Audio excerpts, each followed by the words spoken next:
Welcome to Back Channel Media. I did not actually want to make this video, but after watching the Candace Owens and Andrew Wilson debate yesterday on YouTube, as I'm sure most of you have, it was so strange what occurred during that debate, what was said, what wasn't said.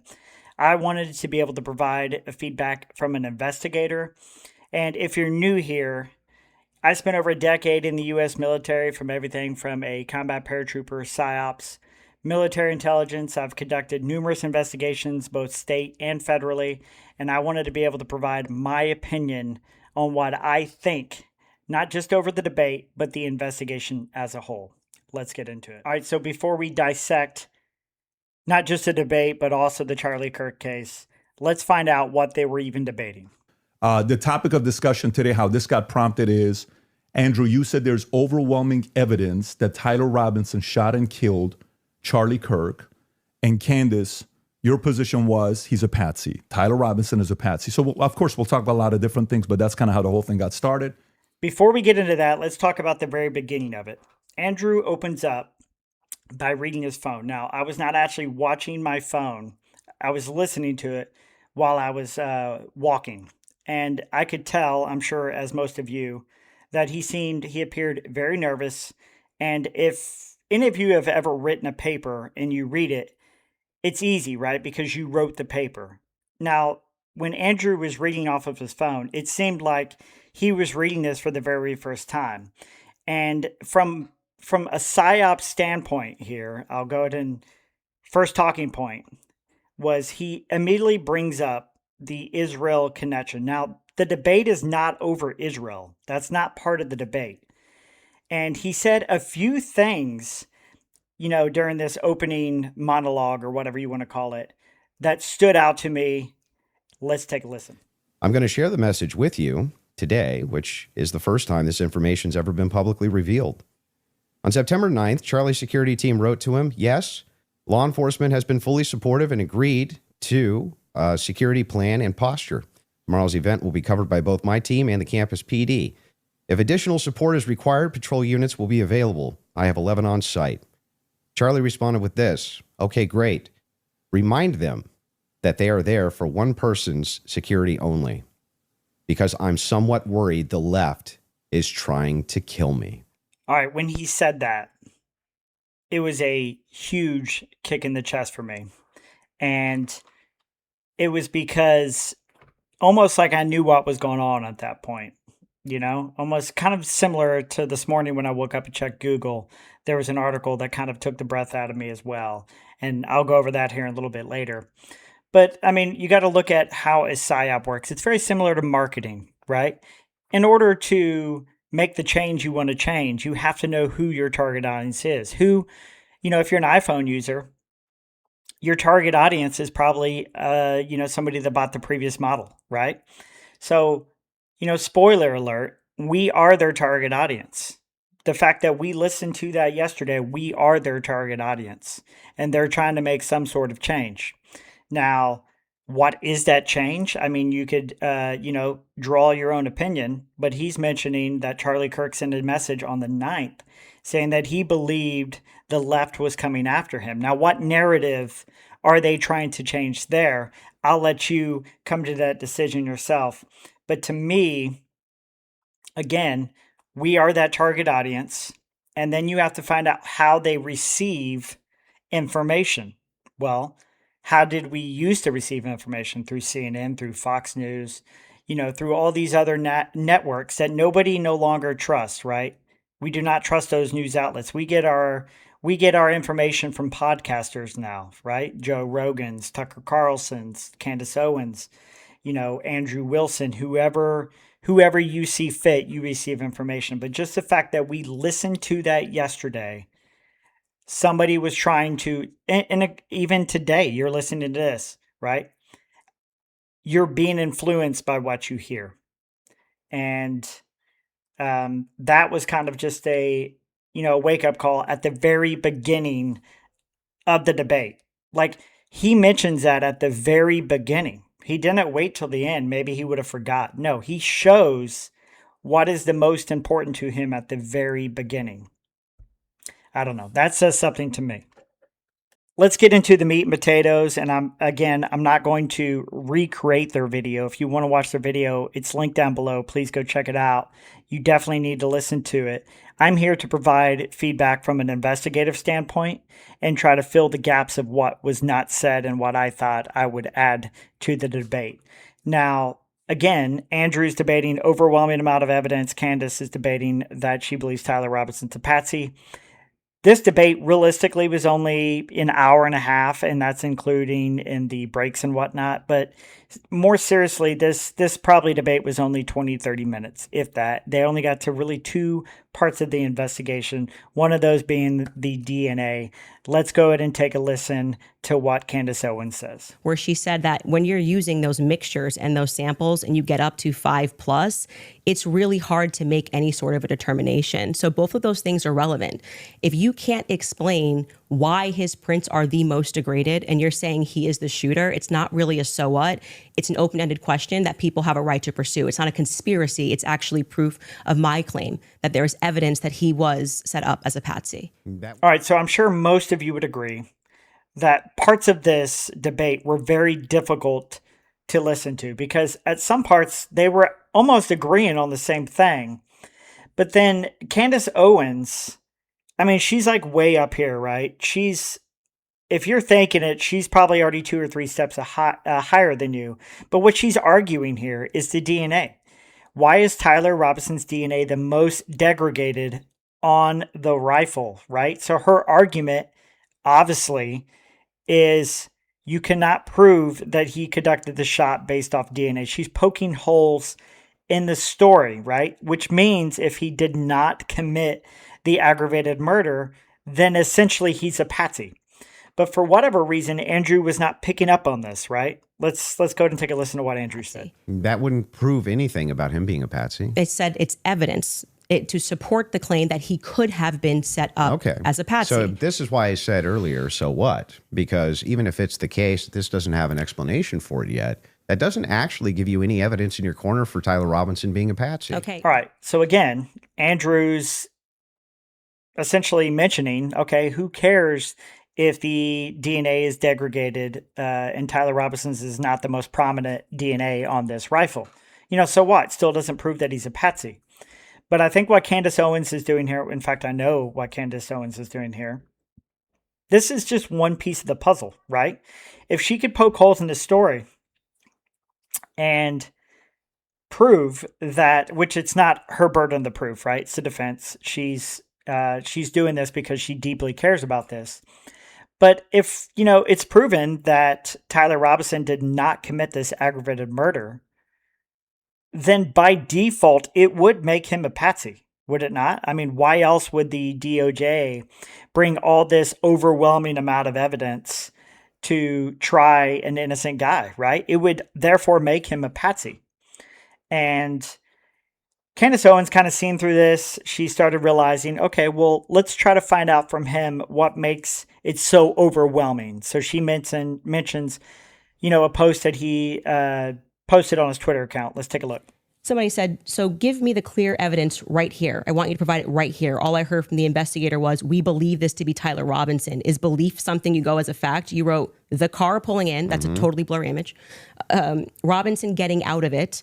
You have no idea if that's Tyler Robinson. The fact that he is seen 4 other times on camera, the fact being just a standard white boy with brown hair was seen walking up staircase. The DNA on the roof, we should discuss that. And on the screwdriver that he left behind, it's overwhelming, man. Yeah, but that's not an exhaustive list. All right, so here what Candace is essentially doing is she's utilizing a ex post that Andrew Wilson submitted of why he thinks that Tyler Robinson committed this. Now, I don't think Candace Owens really had to go in this far into depth. I think Andrew was kind of, debating him against himself most of the time. But essentially, I mean, we can paraphrase it. I mean, he believes what has been put out. He believes this. It started off with the surveillance video, right? And while we're on that subject, I started this YouTube channel. And I can get on my soapbox because I only have 25 subscribers here. I started this YouTube channel to prove to people using my investigative background that Tyler Robinson could have committed this crime. It started with trying to prove that Tyler Robinson did this. And I started off with all the media that was posted, which I don't have any social media besides YouTube. So it started off with me utilizing those Ring doorbell cameras that came out. You remember that? And if you watch my very first video, I map it out. Could Tyler Robinson have been here at this time, at this place, and then polished and changed? I went so in depth. I even found where he most likely polished that. You can watch that first video. And in conclusion, at the end of the video, I said that it was possible that Tyler Robinson could have committed this crime based off of what we know at this point, right? Except that he would have had to been trained because he's not trained in tradecraft, right? And go watch that video. I'm not going to go into too much depth with that. But then my second video, I started realizing that all the surveillance footage that I was receiving from the media was flawed. And when I mean flawed, I mean they were all coming from not just the same area, they were all coming from the same family. And that was very shocking. So I knew at that point on my second video, go check it out once you finish this video, that we have been fed a lie from day one, from the PSYOP from day one. And that is what got me super interested in this case. Now, after watching yesterday's video, I haven't posted since then. I had to post another video because to me, this is strange. You have another guy coming in paying $300,000 to be able to debate Candace Owens. Now, I don't think this was ever about the debate. Win or lose, this was never about the debate. In fact, if you watch this video, especially the second half of this podcast, you'll realize what this video is actually about. But let's go back. Surveillance video, right? He believes that the grainy surveillance video, the vehicle pulling up, all those pieces together, he can come to the conclusion that there's enough probable cause to believe that Tyler Robinson did it. Now, I don't blame him for believing this. Okay, maybe that is enough evidence for him, but it's hard to realize how much evidence is not being submitted. And that's what I'm here for. That's what this video is here for. All right, so the next few videos, what we're going to see here is why he believes the surveillance video, not just the fact that he believes that is Tyler Robinson because of the shoes that he was wearing, but also because of the statement that Twix mentions that it could possibly be him. And let's take a listen to those videos. Twigs himself said that he had some on the staircase. that he had some maybe a tiny bit of doubt, but it sure looked like Tyler Robinson inside of this various surveillance footage that he saw. So Lance, sorry, hang on. So there's multiple reasons why it is that I believe that that's Tyler Robinson, not just because of blurry footage. Okay. So if you're asking for my inference why I think it's Tyler Robinson, is because Tyler Robinson said in his text messages, you'll be able to see me on security footage at the campus. So what's your position here? Yeah, so my position is that based on all of the evidence, which has been demonstrated, at least all the evidence to my knowledge, that I am actually not seeing anything that's compelling as an alternative theory. I'm not seeing anything which is convincing me of something otherwise than what the state is presenting as evidence. That's my position. Okay. That's what you're... All right, so I showed you those videos to show you that Andrew's standpoint is he believes the DNA. He believes the blurry photos with the vehicle, the shoes that identified him, and Twix stating that he believes that is Tyler Robinson. And the text message confession of Tyler Robinson saying he's on campus and he's seen on surveillance video. Now, Candace Owens, quite the opposite. She believes that the evidence, there's holes in it. She believes the surveillance video, you cannot tell. Obviously, Twix was not 100% on the video evidence, and he just mentioned that he wears Converse. Like, you cannot prove that it's him based off his shoes, but yet that is a tool, right? I'm not saying that you can't do that. That is one piece of the puzzle. But, and then what else? We have text messages. Candace Owens essentially mentioning she doesn't believe that because you can send a text message through anyone's phone and can we get the GPS coordinates of, if it is him, of where he sent it? All valid questions. In fact, I would say Candace Owens' intuition as an investigator is crazy good. In fact, from not coming from an investigative background, amazing, right? As an investigative journalist, crazy good. But let's break this down. If you were to hand this investigation to me tomorrow or today, what would I do? All right, so again, this is not an exhaustive list, but hopefully it will help fill some of the gaps. Now, the DOJ might have done some of these things that I'm mentioning, but if they did not, it would raise huge flags, especially when we come to trial. If this is not there, this would raise some big flags for me. So the vehicle. As we know, in Utah, there's probably thousands of flock cameras. There's without a doubt that he had to scan, more than 5 flock cameras. I would notate all the times of every time that guy passed flock, right? Every time that vehicle passed flock. Now, again, just because his vehicle was observed on campus going to the parking garage, just because his vehicle was observed by a neighbor, whatever the case, doesn't necessarily mean that Tyler Robinson was inside that vehicle at that time. That is the burden that the prosecutors will have to prove, which this is no different than any crime that is committed in big cities. You have a robbery suspect that hits a business, and you identify the vehicle.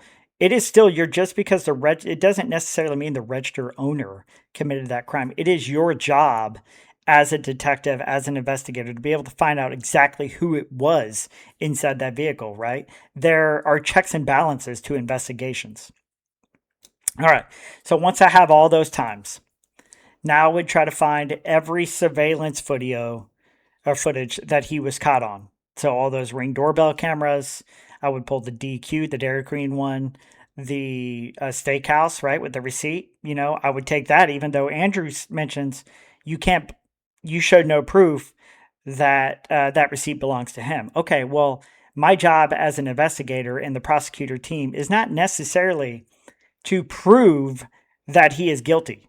It's to prove that he is either guilty or innocent. That is the job. It is not just to give you all the evidence that makes me win. In fact, it's the opposite. There's actually laws stating that I have to provide you all evidence, even if it is against my case, right? So I would obtain all that information of every single place that he was ever seen on camera. I would verify all of those locations based off the cell phone. That would be my first thing I would do is a cell phone search warrant, right? I would try to find out who he called, which is known as a pin register trap and trace. I would find out everyone that he called, the text messages, all of the information. And once he gets that cell phone back, they're able to put that into a device and it will break down all the GPS coordinates and times of everywhere that cell phone was, at. Now, again,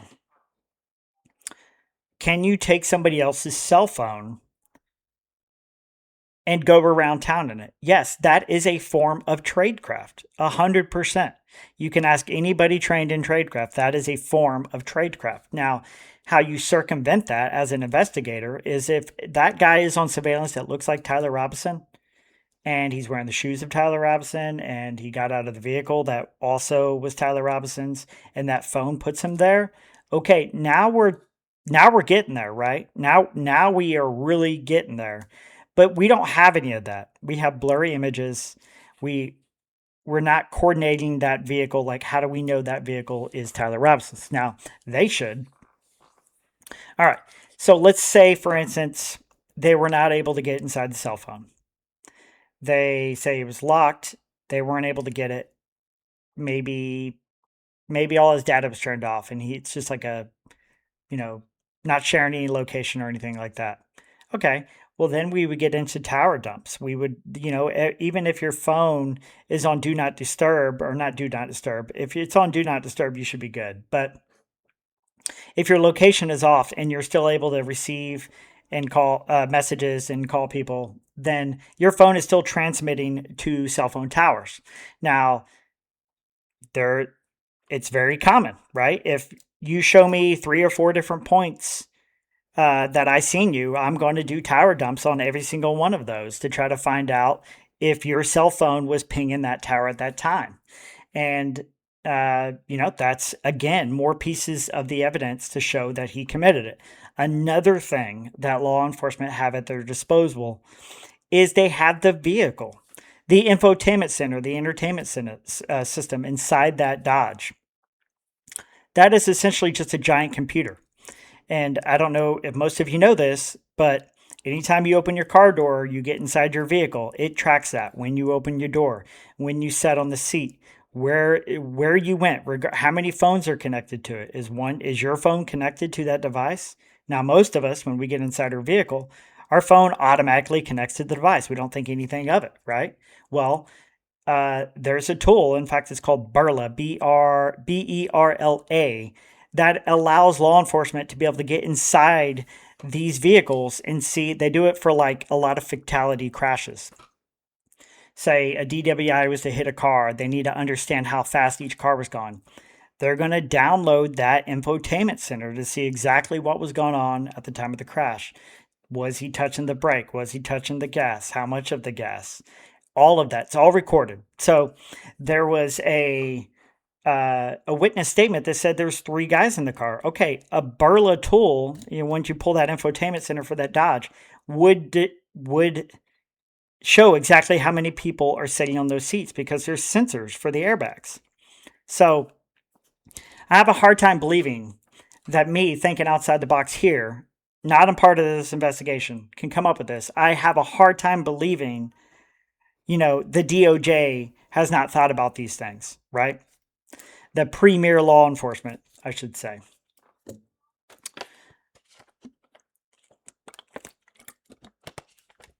All right. As far as in video quality, very strange. UVU campus is full with 4K cameras. I've never seen that poor a video quality. You can get better quality from the Dairy Queen camera. So to me, that is also a red flag. Now, that's probably not an exhaustive list, but a pretty good idea to give you, what I know Andrew mentioned in this. What would you need to be able to believe it? Some of that, right? I would need maybe half of that to be able to believe, or at least prove to me that those grainy footage is paired with the cell phone, which is also paired with his vehicle. Like, those are the types of things that they should be doing, that they should be upfront and honest with, and, open to the public, right? This should be out there already. Some of these things that I mentioned are done in auto theft investigations. This is the most high profile, aggravated murder of our lifetime, assassination. So the fact that it's not being done in this way makes us question things. All right. So I did state at the beginning of the video that there was something that I needed to show you that was kind of a kick to the chest. Let's go ahead and take a look at that real quick. All right, again, I go to Google, I type in Candace Owens debate. The very first story that comes up, Candace Owens concedes no direct proof Israel killed Charlie Kirk. Now, what we discussed at the very beginning of the video, right, is how PSYOPs work, a little bit of how PSYOPs work. Now, did Andrew come on this podcast to legitimately debate the Charlie Kirk assassination, or was it a PSYOP? Or where my brain kind of goes, which I'm not saying he did this, right? I'm just giving you some backstory. From a military intelligence standpoint, could he be eliciting information? Could he be trying to get information on what she all knows about the investigation, or maybe who her sources are? I don't know. This is just where my brain immediately goes. And again, I'm not blaming Andrew for anything. Probably was just a simple debate. All right, so I've been talking for a really long time. And again, I'm not a influencer. I don't do this for a living, as you can probably tell by the editing of this video. As of right now, I have 25 subscribers. I appreciate all 25 subscribers. Believe me, this is more of a way for me to get this off my chest so I don't have to annoy my wife later on with all this information. But my goal is not to become an influencer. My goal is essentially just to get this off my chest, to be able to release this here. And if you're thinking about subscribing, please do not do that, because that would mean I would have to make more videos, right? And I got nothing against making more videos. In fact, I was going to do one over sources, because Candace Owens has a lot of good sources. And during this debate, Andrew is dogging her for her sources. But I think I won't get into it. But the CIA and the FBI and the DOD, or the Department of War now, they run complete operations off sources. In fact, we went to Iraq, right, based off of sources. So that's an argument for another day. But again, I appreciate if you stuck around this whole video. You got to let me know down below, because I would be highly surprised of you listening to me ramble. But again, appreciate it. Thanks for sticking around.